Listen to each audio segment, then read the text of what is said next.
હવે સમાચાર વિગતવાર। અમદાવાદમાં તારીખ 2 શુક્રવારે ક્ષત્રિયોનું મહાસંમેલન મળશે। તમામ રાજા રજવાડા સાથે ક્ષત્રિય સમાજની સંસ્થાઓ પણ તેમાં સામેલ થશે અને ક્ષત્રિય સમાજની શક્તિ અસ્મિતા મંચની જાહેરાત કરવા નિર્ણય લેવાયો છે।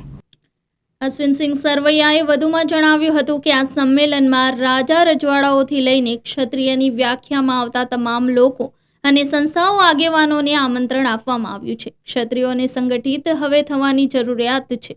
સમસ્ત ક્ષત્રિય શક્તિ અસ્મિતા મંચ નામના સંગઠનની જાહેરાત કરવામાં આવશે, જેના પ્રમુખ તરીકે ભાવનગરના મહારાજા વિજયરાજસિંહજી ગોહિલની તાજપોશી કરવામાં આવશે।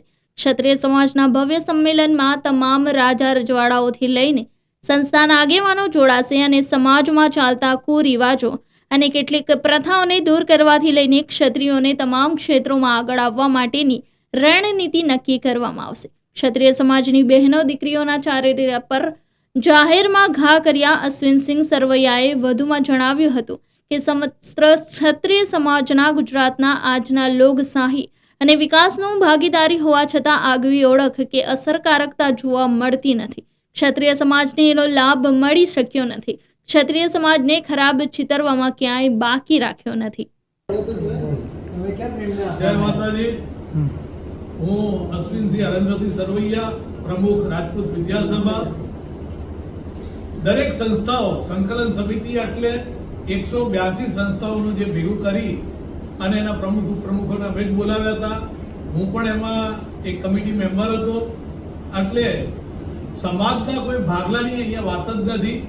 જેમ નદીનું પાણી છેવટે દરિયામાં જ મળે છે, એમ રાજપૂત વિદ્યાસભા એક દરિયો છે કે જે પણ સમાજના હિતની વાત લઈને આવશે અથવા તો સમાજને ઉત્થાન અને પ્રગતિ કરે એ વાત લઈને આવશે અને રાજપૂત વિદ્યાસભા હંમેશા પ્લેટફોર્મ આપશે અને સંકલન સમિતિ પણ અમારી સાથે જ છે।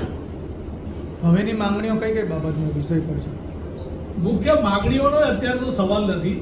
આ તો એક મંચ ઉપર સમાજના દરેક વ્યક્તિને ભેગા કરવાનો એક મુદ્દો છે।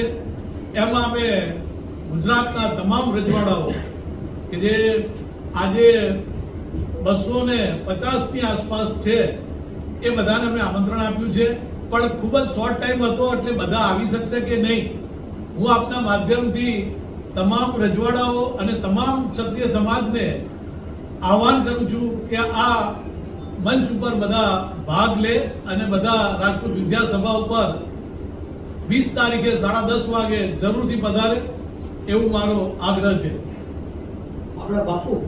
Bureau report Janadesh news, Ahmedabad.